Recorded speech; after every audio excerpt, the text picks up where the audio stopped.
Statsionarda summaga davolansa bo'ladimi 10 kun davomida? Xo'p, summasi haqida to'xtalmaymiz. Bitta narsani to'g'ri tushunish kerak bo'ladi. Juda ham xalqimiz tomonidan ko'p beriladigan savol.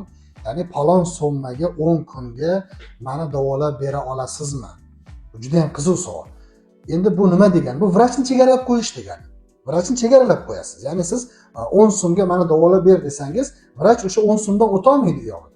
Davolanishga qiynaladi. 10 so'mga yetgunicha davolaydida yo'g'ish to'xtab qoladi. Bu juda ham noto'g'ri savol hisoblanadi.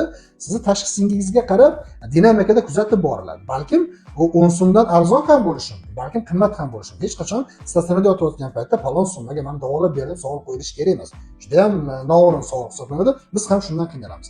Ya'ni nima degani? Bu sizni tashxisingizdan kelib chiqib davo muolajasi olib borilayotgan paytda sizni summangiz tugagandan keyin to'xtatib qo'ya olmaymiz. Shu sizga qo'yilgan tashxis yaxshi bo'lmaguncha davo muolajasi olib borilishi kerak bo'ladi. Buni to'g'ri tushuninglar. Falon summaga davolab biz bera olmaymiz.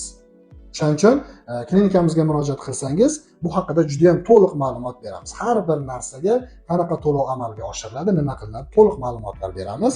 Statsionarimiz juda ham ko'p qulayliklarga ega, kelib maza qilib yotib davolanib ketishingiz mumkin. Bu so'ragan savolingiz sizning esingizdan chiqib ketadi.